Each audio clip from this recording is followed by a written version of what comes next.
Hello, everyone. Welcome to the live stream. We skipped yesterday, but today we're back on track. I received so many messages asking, and let me fix that. Okay. I received so many messages asking, "Oh my God, what is happening? I can't digest all the news. Can you just summarize it?" And so I got that on Twitter, I got that on Facebook, I got that on Instagram. So I thought, let's just go live and let's process this information together. Because I can tell you one thing, even the worst news that we hear somehow do not resonating.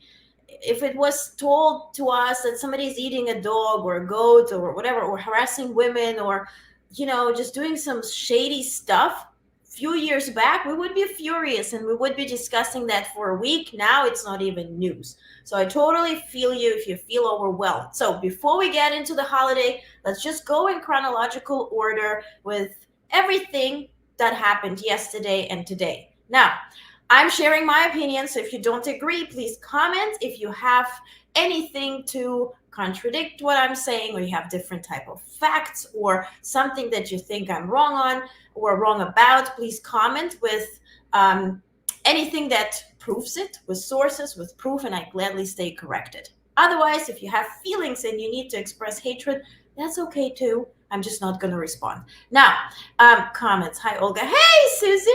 Thank you for chatting with me today. I'm so excited. Okay, let's go through.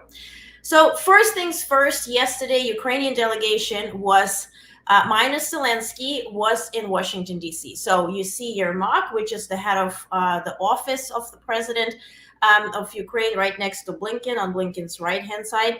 And then you see Secretary of State Blinken, and then you see Umerov, who is the head of army, so Secretary of Defense of Ukraine. This happened yesterday. They went from security or State Department to the White House. Here he is meeting the advisor to Vice President Harris on national security issues, and then he was in Pentagon. Of course, Secretary Austin, they had the official welcome at the Pentagon stairs. And then they discussed the future aid for Ukraine, which was then announced that Ukraine will be getting $2.3 billion in aid. Now, what was also announced today, and which is different, the White House is also granting extra aid for Ukraine. And here I will let this the press secretary, Karine Jean-Pierre, talk about this aid. So let's tackle it right now. Administration is announcing a significant new security assistance package for Ukraine as the United States continues to support Ukraine's defense against Russia's invasion. This announcement is the seventh security assistance package that President Biden has authorized to help Ukraine since he signed the National Security Supplemental in April. It includes missiles for Ukraine's air defense systems, ammunition for high mobility artillery, rocket systems, artillery rounds, and other critical capabilities that are being drawn down from U.S. stocks using presidential drawdown authorities. It also includes new funding that the Department of Defense will use to purchase interceptors for Patriot and NASAM air defense systems to help Ukraine defend its troops and its cities against Russia's aerial attacks. The United States' support over the last few months has been critical in helping Ukraine defend their territory against Russia's advances.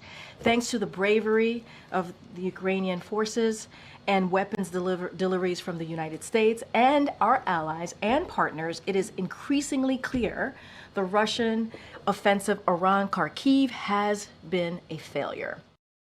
Ta-da! Now, if you are from Kharkiv, or Kharkiv, as we say, you don't really feel like a winner at this point. I must be very honest with you, because the post office was bombed with the biggest missile, CAB 500. There's literally nothing remaining of it. Kids are going to school underground. The electrical grid is damaged. There is no light. There's no electricity. So people are suffering. Why are they suffering? It's because Ukraine cannot shoot further than 100 kilometers beyond the border or inside Russia. Now it has been leaked today or announced by Deputy Secretary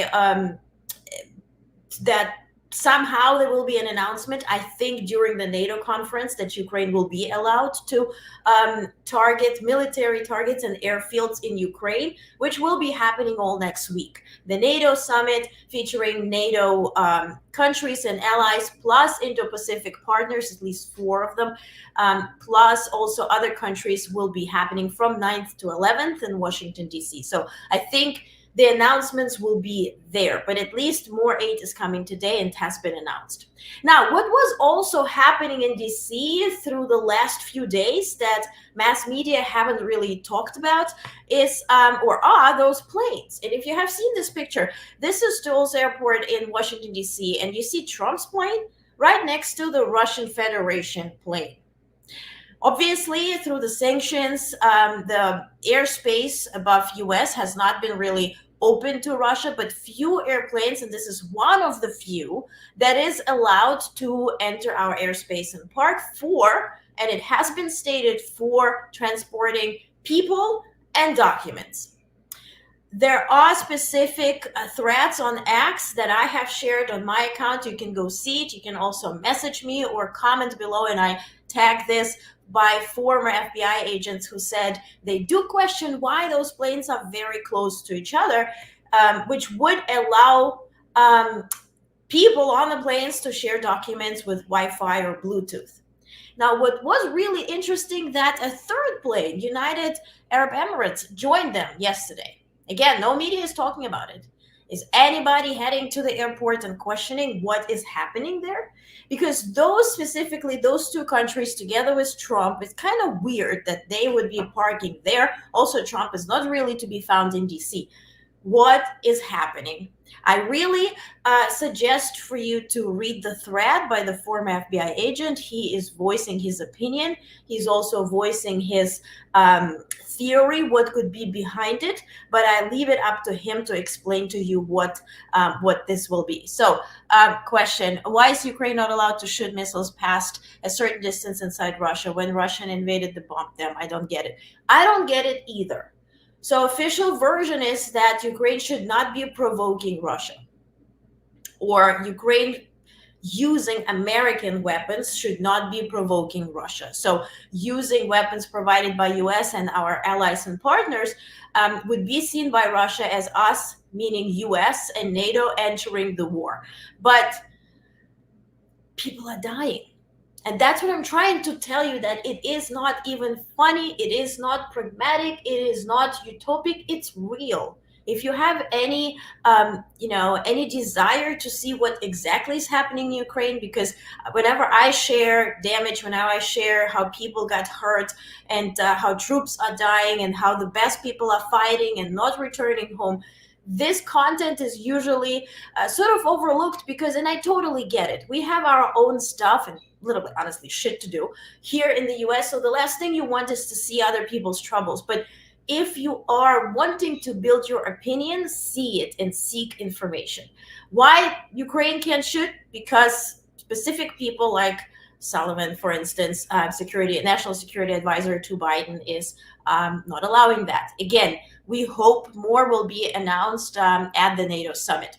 So at the same airport where we saw those 3 planes, also at the same time, you see here a person, well, our Republican, I'm not going to call all the words and names that are featured here, but Victoria Spartas, the congresswoman, naturally born in Mariupol, Ukraine, which has been very much harassed. Her family has been harassed or hurt right at the beginning of the war. She is Republican. She is more MAGA than anything else. She's anti-help for Ukraine. I will not explain her reasons or my guesstimation what her reasons are, but she was detained at the same Dulles International Airport in DC. She claims she forgot she had a gun in her purse, which is kind of interesting. You kind of forget that you have maybe scissors or, I don't know, like maybe Twizzlers, whatever in your bag, but not really a gun.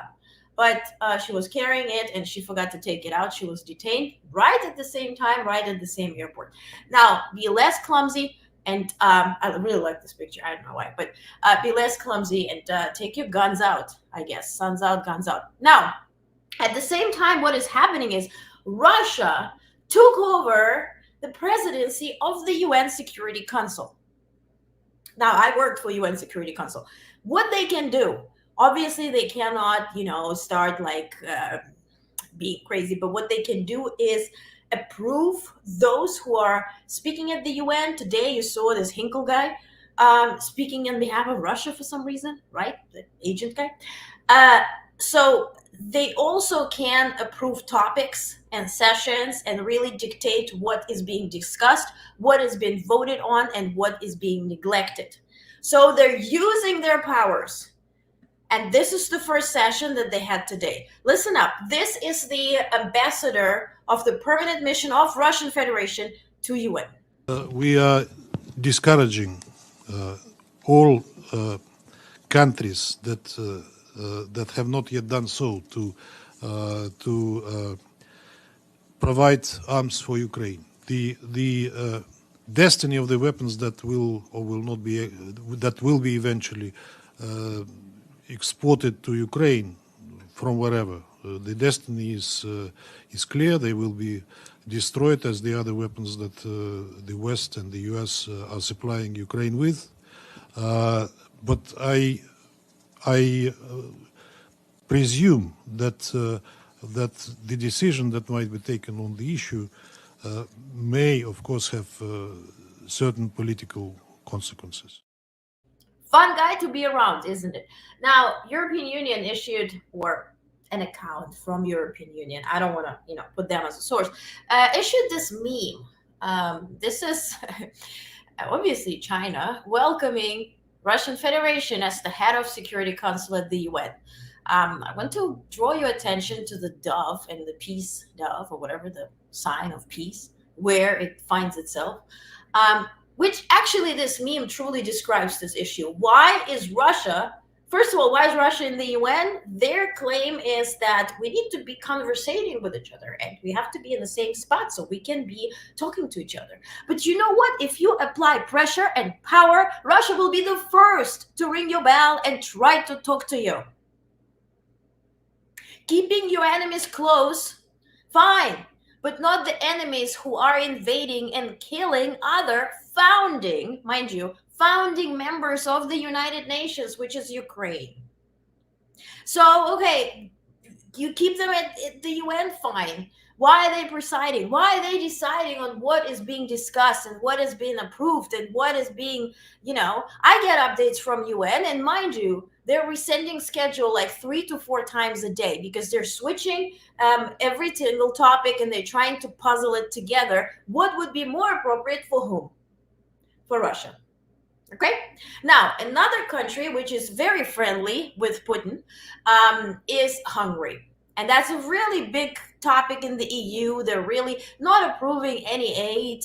They struck some sort of a deal that EU may proceed without them agreeing to everything. But Mr. Orban, who is the president of Hungary or leader of Hungary, has visited Kiev yesterday, and he visited Zelensky. I want to show a video. You probably will not understand what they're saying, but just pay attention to the faces, how excited the guys are. I'm really grateful to you for met last time in Brussels. You were so kind to invite me.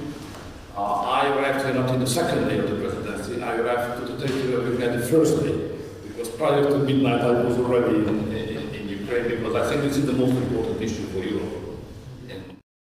Yeah, he was in Ukraine before midnight because he thinks this is a very important issue to be here. And what did he bring?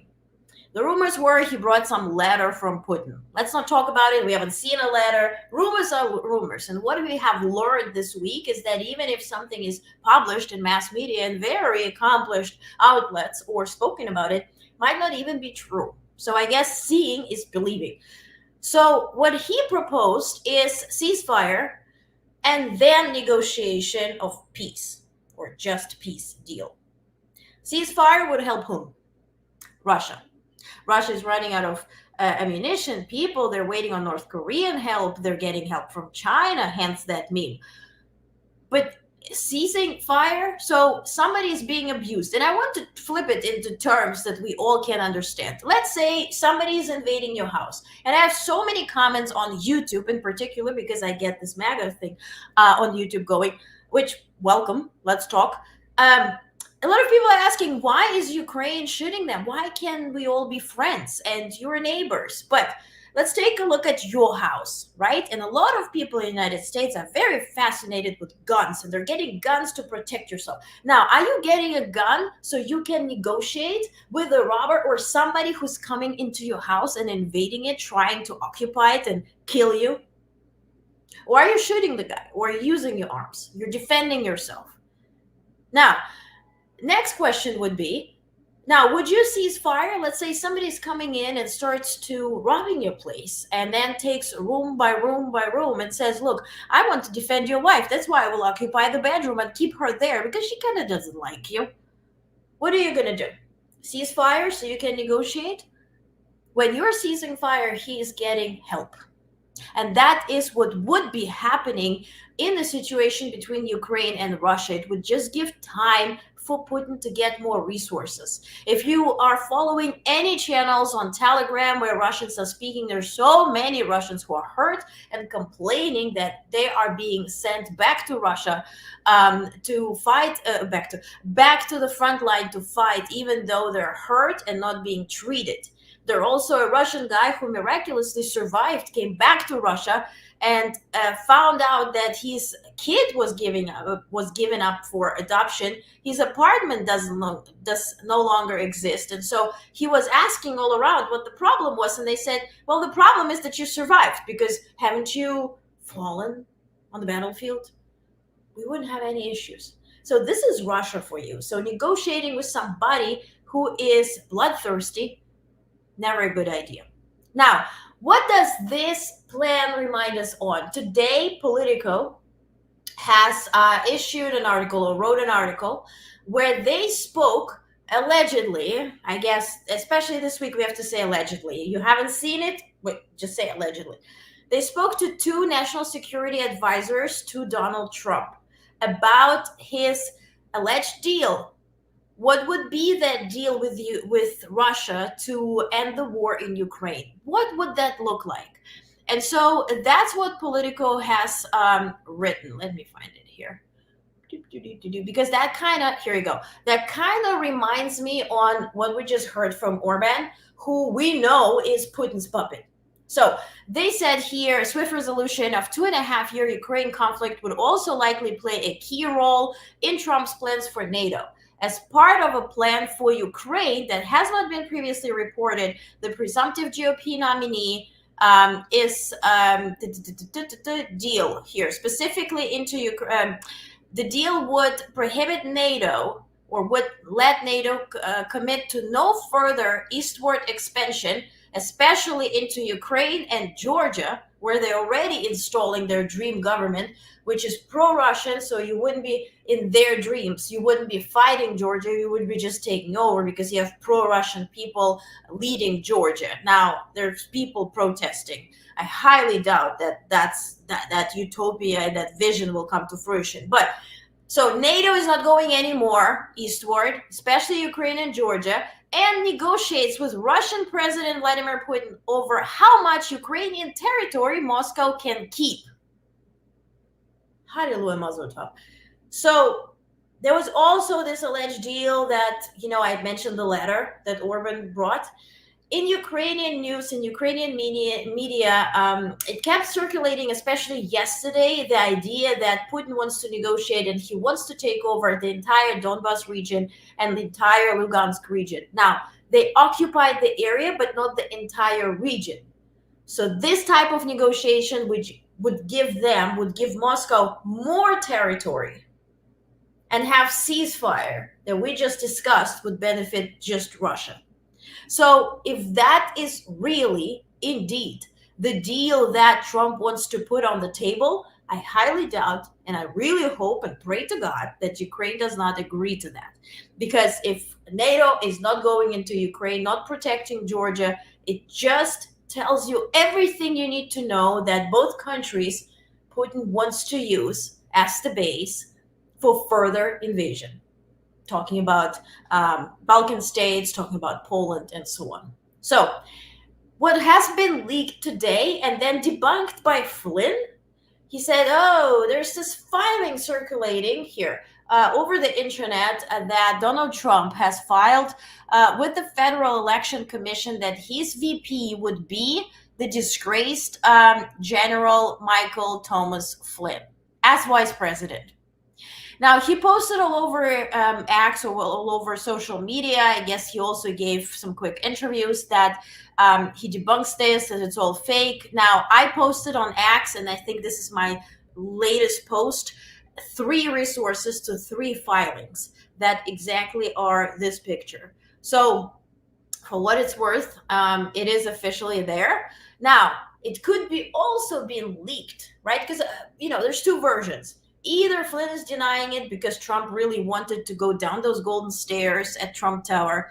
I went to pee recently there. They also, so there was like this water fountain all over the one wall, if you have ever been in New York, Trump Tower. So they sort of shut down the water and put like a big flag. I guess it's cheaper. So the golden thing still is there, right? The elevator or escalator. So probably he wants to go down the escalator, have the viral moment, have the epic moment, and then announcing Flynn. So maybe that's why Flynn is debunking it, because it's not the time and he is not the one to announce it and have the limelight. What also could be is that it's leaked, so they, meaning Trump administration or potential administration, would see the response. Would people welcome him? Would people hate the idea? So maybe that is the notion behind it. But again, the resources show that it's kind of true. But again, if you have other sources, or you have other facts, or you have facts that are true and mine are not, I gladly say corrected. Just be factual and be focused. Okay? So next thing is a Manhattan court delays Trump's trial and sentencing. This was announced yesterday. This is the result of the Supreme Court ruling that came up, what is yesterday? I think every day there's so many news. It's like a week. I feel like it's been a week since the Supreme Court ruling, but I think it was yesterday morning. So Manhattan prosecutors agreed to delay Trump's sentencing because Trump's lawyers want to argue that Supreme Court decision giving presidents immunity for official acts should void his felony conviction for covering up hush money paid to a porn star. I've heard that he also wants to somehow have a payback with Stormy Daniels. He is asking for information about his daughter, her daughter. I'm not sure what that is all about. I don't have the facts. I'm not going to tell you about it. But the sentencing that's supposed to be on July 11th, few days before the Republican convention where he would be nominated, which is on July 14th, it's postponed till September. So he will be nominated, and then he will get his sentencing, which again could be penalty, could be house arrest, could be jail time, it could be, whatever. Nothing even that is described too. I really like this meme that I saw on internet with Supreme Court and it's a thriving modern society, and there's Supreme Court just rolling over it. Really like this vision, and I think that's sort of what describes it. I would love to hear what you think about the court's decision. I've heard, actually, first my reaction was, oh my God, you made King Joseph out of Biden. Obviously, he's not going to use his extra powers now because he's just not that person. But, what did you do? And then I'm hearing, some lawyers saying, and I'm not a lawyer in that field, so I'm not going to tell you the facts, but they're saying that it's not that straightforward. It still has to be approved by lower courts. What is the official act? What is unofficial act? So it's not that dramatic as we all have read in the dissent opinion by Justice Sotomayor. Again, Justice Sotomayor knows more than all of us combined because she's the Supreme Court justice. So, but I would rather have somebody who's professional lawyer talk about it. Now, also another news was that Rudy Giuliani has been disbarred, which is really sad. Like if you are in New York and you survived 9/11 and it's really sad that it had to end this way, that for better or worse, that he has to end his career or his lifetime on this note just because he trusted into one guy who literally screwed him, and he let the guy guide him. So there was no backbone. But it's really, really upsetting that this is what it has to come down to. But he's been disbarred, rightfully so. And when speaking about Rudy Giuliani, listen. I'm going to use a moment here to share with you this viral video of Giuliani. I think the brightest moment when they had this Four Seasons reception. This is social media video. Honestly, if that's not going to make your day in terms of laughing, I don't know what will. Trump said they were holding a huge press conference at the Four Seasons Hotel, and then they accidentally they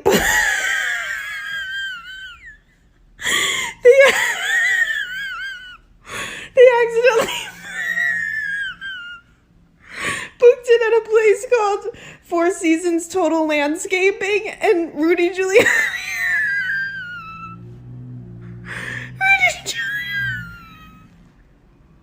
had to go there.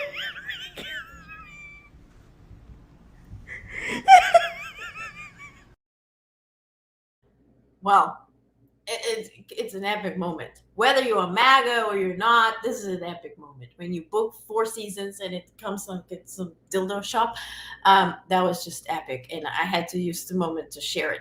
Now, let's talk about Project 2025. From laughing matters to shitty matters.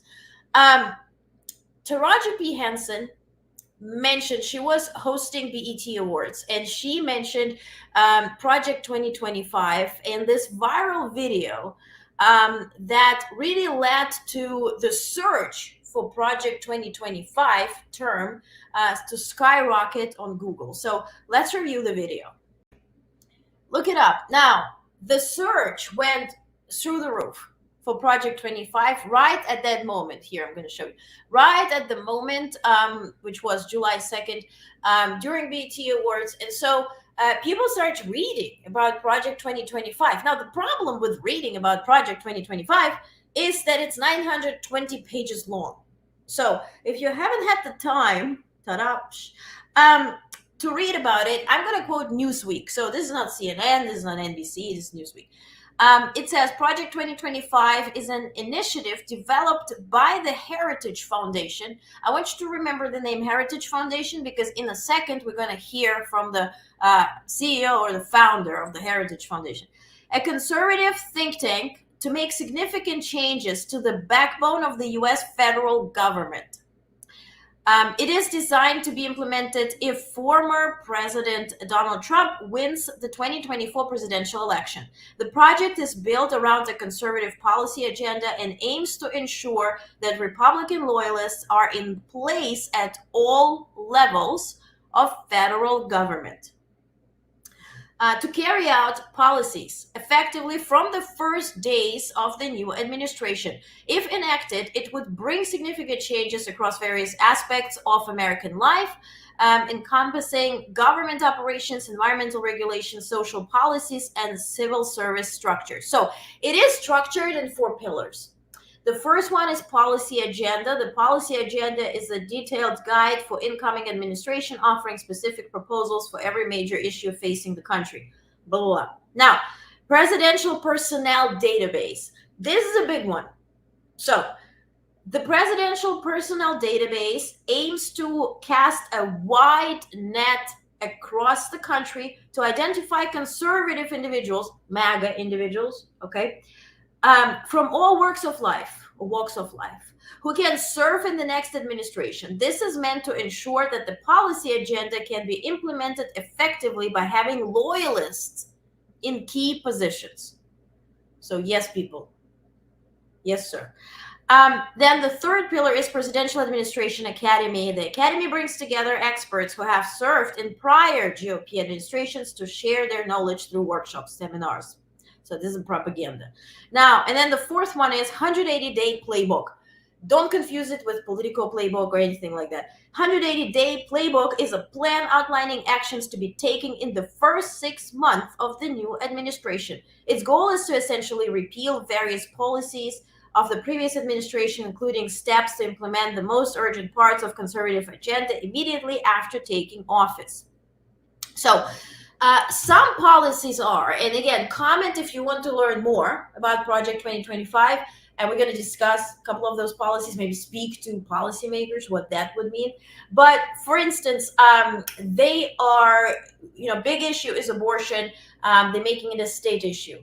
But also what will be in effect is that women and women's medical data would be accessible to the government and police to track. For instance, if a woman hasn't been to BGYN long time, and they can call the doctor or call you or come to your home and see, why haven't you seen a doctor? Maybe you had an abortion, maybe you had a baby, did you had an ultrasound and then you weren't registered to give birth, what happened in between, so you can be tracked.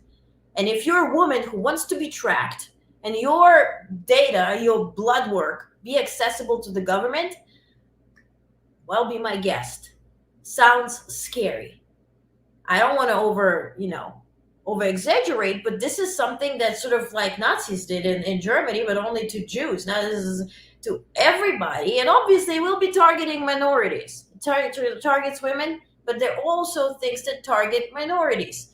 So really, when Trump was mentioning black jobs, and still we don't know what the hell those black jobs are, but we all can guesstimate the scary reason behind him saying black jobs and what he means by it. How deep are you going with your racism? How far? This is not funny. This is realistic. To what I was saying about, it's not funny, it's not probable about Ukraine is realistic. People are dying. Same thing will be here.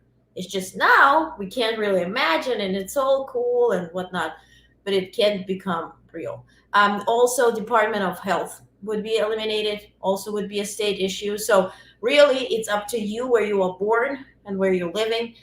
You will have more or less rights and possibilities for you. Also, Medicaid and all sorts of help is eliminated. Also, Department of Education would become a state issue as well. So to quote Taraji P. Henson, if you're interested, look it up. She said it really well.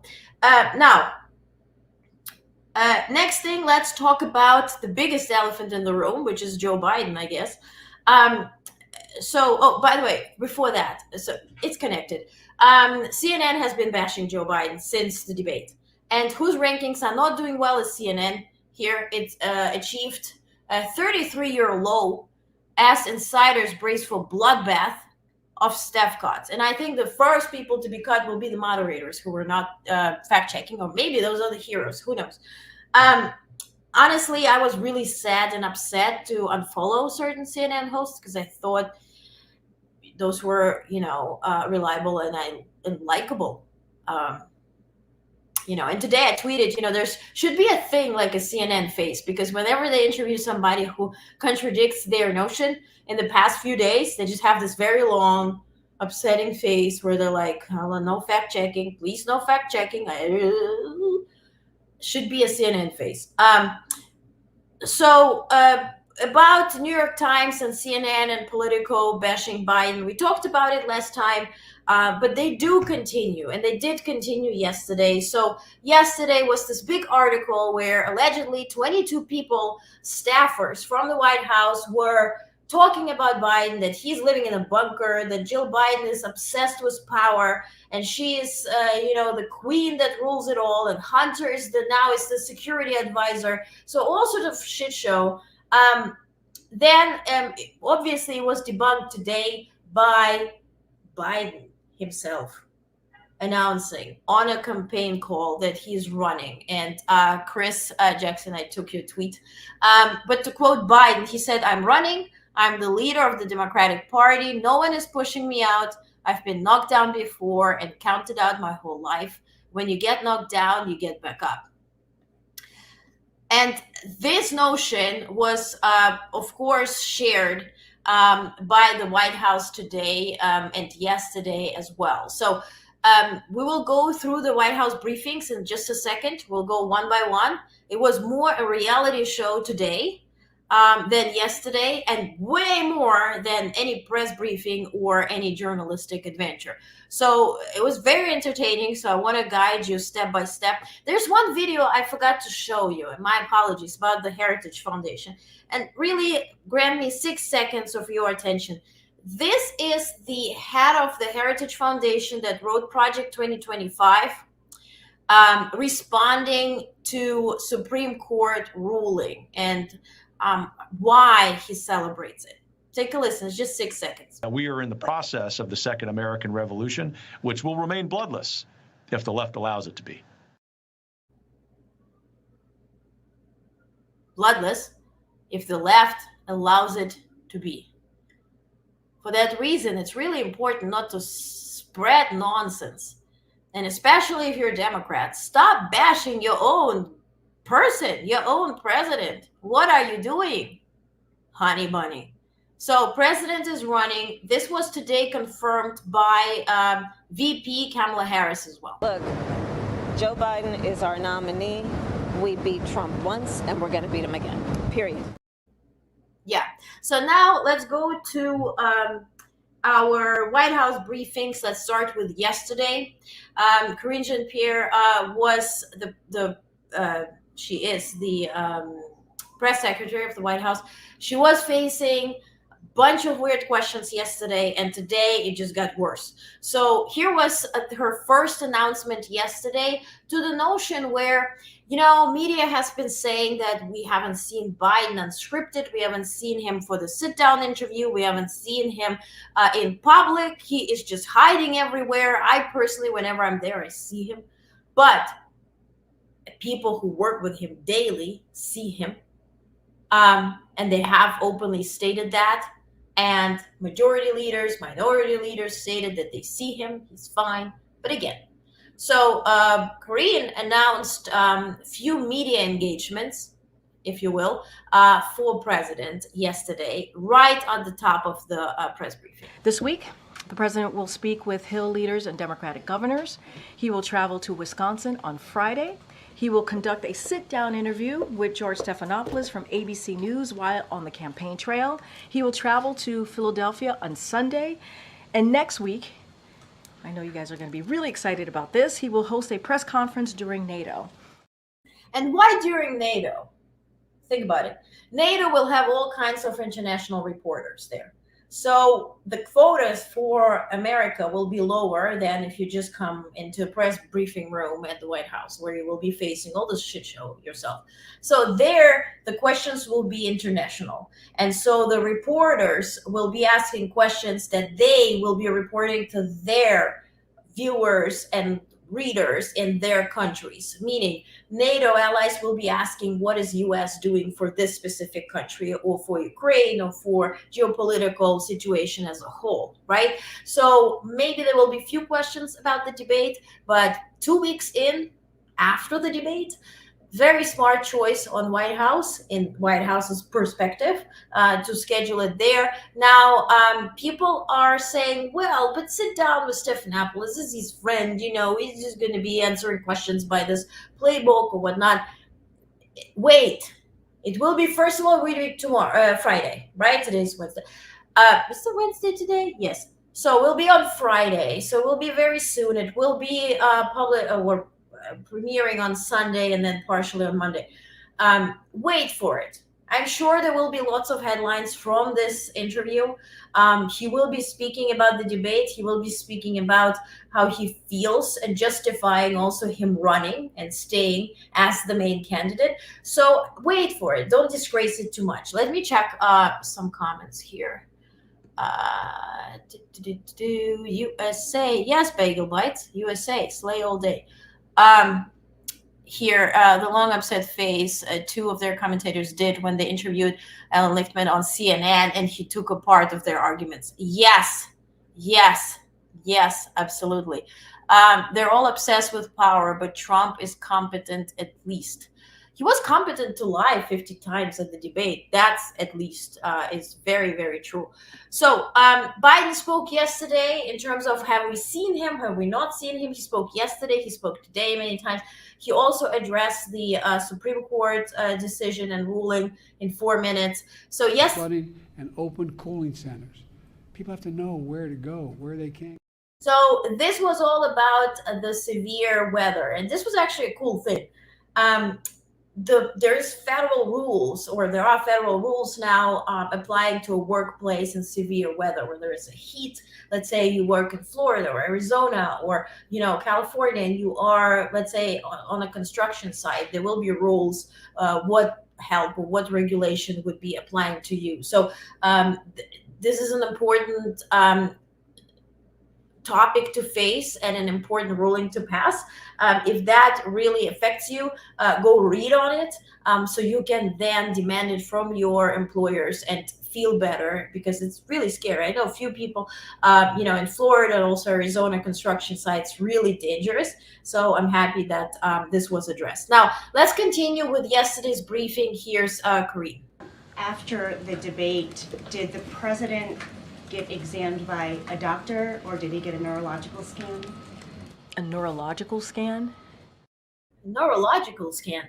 The official idea was that Biden has a cold, and then they added today that he had ramifications of just jet lag and flying from Europe, and this was sort of combined, led to this debate situation. Neurological scans. When are reporters, me included, when are we getting neurological scans? I think we should be first to get it, because we are who deliver the information to people. So let's just all sign up for it. Okay? Next video. Talked about this. He's been able to give us an economic recovery, the strongest economic recovery in modern history. Let's not forget, during the midterms of 2022, many people, many of you all, some of you in this room, said that it was going to be a red wave, and that didn't happen. He defeated Big Pharma. We have seen historic low in crime, in more than down to 50-year low. And then you had Representative Clyburn, who said the president has done a great job leading for the last 3.5 years. The best predictor of future behavior is. So, and I'm glad she mentioned Representative Clyburn, because this is one of the people that President Biden was meeting today. He met with congressional leaders, with Schumer, with several people. So I want you to get it directly from Kareem. Let me see if that's the video. The president has connected with Leader Jeffries, Senate Majority Leader Schumer, Representative Clyburn, former Speaker Pelosi, and Senator Coons. Today, President Biden taped 2 Black radio interviews that will air tomorrow morning. One is with Earl Ingram on Civic Media Network, which airs across Wisconsin, and one with Andrea Lawful Sanders on WURD's The Source in Philadelphia. And as Governor Walz of Minnesota announced today, the president will meet with more than 20 Democratic governors. Now, as you know, these governors are some of our closest partners when it comes to creating jobs, building new roads and building bridges, and so much more. And so the president certainly looks forward to meeting with them. And so I got an email. So today, the governors of Arizona, California, Colorado, Connecticut, Delaware, District of Columbia, Hawaii, Illinois, Kentucky, Maine, Maryland, Massachusetts, Michigan, North Carolina, New Jersey, New Mexico, New York, Oregon, Pennsylvania, Puerto Rico, Rhode Island, Virgin Islands, and Washington have met with President. I think it was just about 1.5 hours ago.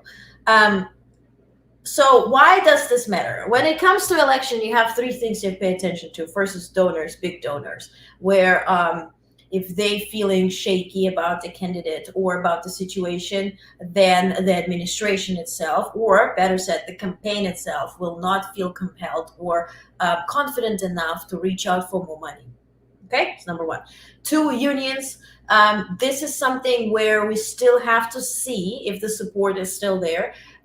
This border guard or whatnot, the union was tweeting, we're not endorsing Biden, we're not endorsing any candidate. during the debate, but the union situation is really important to pay attention to. And I understand that today the White House was debunking that, Kamala Harris would be as a replacement, which I don't understand how it would work, because for a fact, in few states, she would be only able to run as a write-in candidate now. And if something is misspelled, that could be the reason for losing. So there are tidbits and there are details that we all have to pay attention to, especially before going on X or social media of your choice and screaming. Okay, so the governors, is important is that the third part of the election, sort of cycle or scenario that you have to pay attention to, because the governors are also in charge or connected to electors. So that's why this meeting today was very important for President Biden to hear from the Democratic governors themselves, to see what the situation is on their end, because this is very important. If you think about Hillary Clinton winning by vote, but then losing the electoral vote. So it's important. So all those things matter. I feel that this interview on ABC on Friday is very soon. Also, not much can be possibly announced before the NATO summit, because I explained that last time. NATO summit is important. First of all, 75 years since the NATO was put together and built after World War II. But it's also important because we are facing a threat in the Indo-Pacific. So Pentagon, meaning the Department of Defense and State Department, have worked so hard to close deals and have those security agreements with our Indo-Pacific partners, Japan, Philippines, in case of a Chinese invasion of Taiwan, and if they want to go further. China, also their defense, the Department of Defense, has been vocal about those security agreements that U.S. has built or has signed with the partners in Indo-Pacific being a provocation, same as Russia was mentioning or saying that the reason behind the invasion of Ukraine was NATO enlargement and going into more countries eastward. So the threat in China or from China is there. This NATO summit is essential. It also welcomes countries like Armenia, Azerbaijan,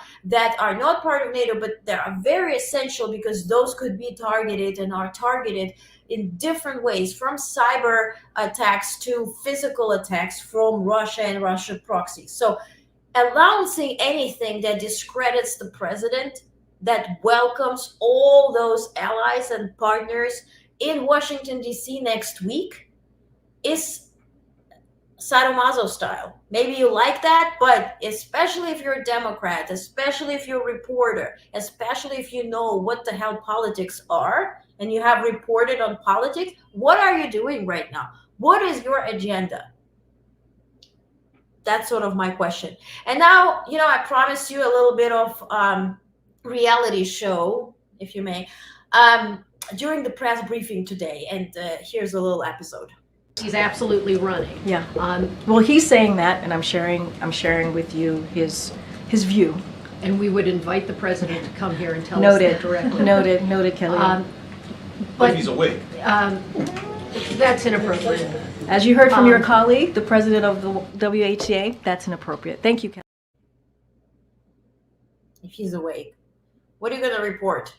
I screamed in the press briefing if the president was awake. You just saw him, literally just saw him giving the medals of honor at the White House in the East Room. And then if you're in closed pool, you saw him in the Roosevelt Room meeting Democratic governors. You're better than this. Okay? Whoever that was. Next video. You'll remember this. Back in 2020, referred to himself as a transition candidate. He also said back then that he would be a bridge to the next generation of Democratic leaders. Does he still believe that? Yes, I think his statement stands. One of the reasons why he picked the vice president, President Kamala Harris, is because she is indeed the future of the party. And this is important to notice, because this is very open from the podium at the White House in the press briefing, that Kamala Harris is the future of the Democratic Party. I want you to remember this phrase. This phrase says perhaps even more than we wish to know. Again, Biden is running. He has announced it today. There is no doubt. As of today, we know for sure. Now, when it comes to reported and being nasty, and Kamala Harris being seen as the leader of Democratic Party, look what the other side is doing. And mind you, this is 2024. I want you to read it for yourself. This Joey is writing, perhaps Kamala Harris will end the war between Russia and Ukraine by Putin's. If her skills can get you to the Oval Office, maybe they can bring world peace. It's 2024. This is a vice president of the United States. Somebody you will never be able to date or speak to, Joey. But Joey wasn't done yet. He also called Karine Jean-Pierre an equally disgusting person as Goebbels. I have German pronunciation. So this is beyond anything I've ever seen. Oh my God. Trump 2024, fine. I applaud you. Honestly, I even applaud you more than the Democrats today because you have a backbone. You're sticking with your guy. He's a felon. He lied 50 times. He did a bunch of stuff. He also harassed girls and all of this, but you're still sticking to your guy. Honestly, applauding you because Democrats are not doing a tiny bit. So, but do you have to harass women? You're already passing Project 2025 that will literally put women on a doctor's notice or a government's notice, whatever she does with her body. Maybe the next thing, to get a credit card, we also have to have a husband. If you don't have a husband, maybe you have higher tax? Or am I giving too many ideas for this? But let's leave this aside. Let's talk about another candidate, RFK Jr., yesterday came, and I'm going to give him a benefit of doubt. No worries. So RFK Jr.'s family doesn't want him to run. This was in Vanity Fair yesterday. They sort of shared his darkest secrets, shocking photograph, blowback from Trump meeting, alleged sexual assault. The candidates have voiced their support for Joe Biden, but certain aspects of Robert F. Kennedy Jr.'s character are only just now coming to light. So what they mentioned there is that there were babysitters alleging that he has sexually abused them. Also, drug use was mentioned. Also, his divorce. Weirdly, the outcome of his divorce and the end of his first wife's life has not been mentioned. This is a Wikipedia information, which is kind of mind-boggling. And if you want, go Wikipedia it, search it. I don't want to talk about it. But the shocking photo they are referring to is this, where he allegedly had a barbecued dog. I don't know what's with the Republican Party, or one is shooting the dog, one is barbecuing the dog. What's up? He mentioned that this was a goat, so I'm going to give him benefit of doubt. He said, hey, Vanity Fair, you know when your veterinary experts call a goat a dog, and your forensic experts say a photo taken in Patagonia was taken in Korea, that you've joined the ranks of supermarket tabloids. Keep telling America that up is down if you want. I'll keep talking about the fact that working families can't afford houses, blah, blah, blah. So maybe it was a goat. Who cares? Is he a likable character? It depends again on you. But what I want to bring across is that this election, as much as any election, but especially this one, is not a personality contest. We're not choosing the best debater. We're not choosing the best dog eater or goat eater or the most muscular man alive or whether he vaccinated himself or not, or maybe. You're choosing the policies. You're choosing somebody who will be first representing your interest and getting things done. If this is either or, you do you. But let's dive away from the personality contest. Oh my God, I'm idolizing this guy. Oh my God, he's so fantastic. I'm so in love. You're not supposed to be in love with your publicly elected official. And yes, this is the president too.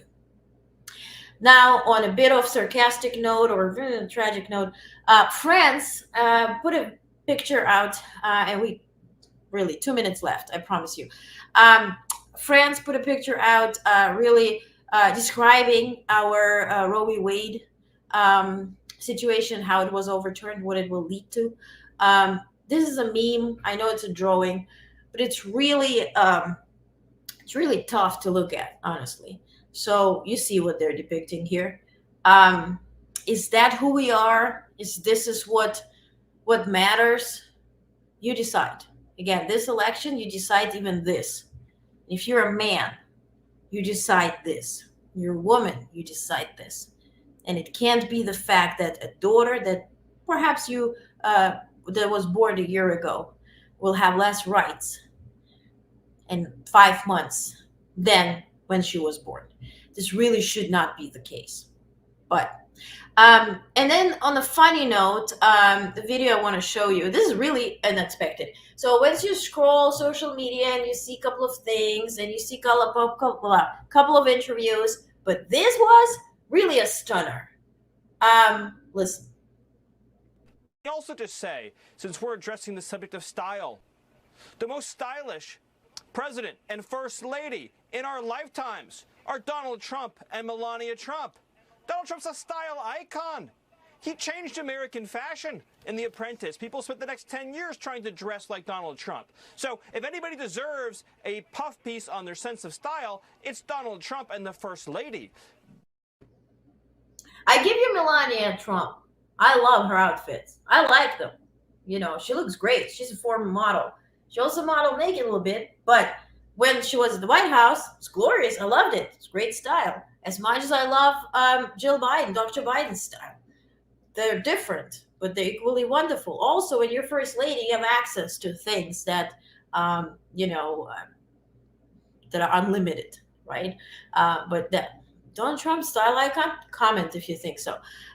So I think, yeah, a last thing that I want to draw attention to, regardless whether you're Republican or Democrat, if you have a young person in your family who wants to work for the White House, I did a whole very detailed article on honestnetwork.com. Go read about it.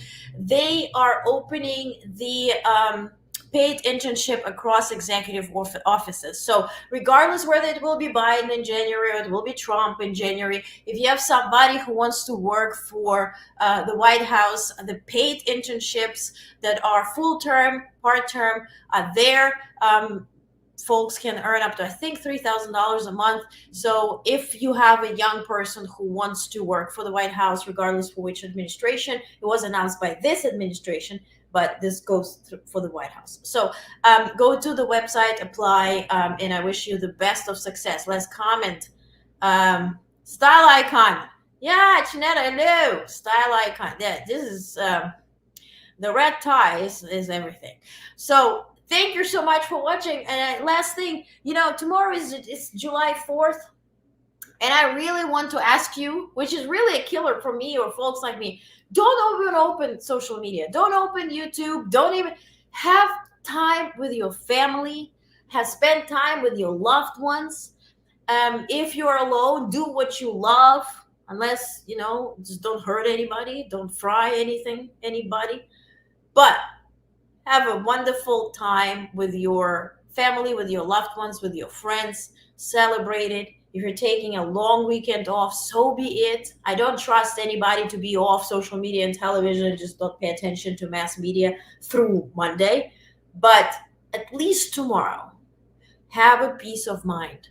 So then you come back and you scroll on Friday and nothing will happen tomorrow and nobody will announce anything. Trust me. Can I do it? No, I'll be literally in DC. But for you, please take the time for you.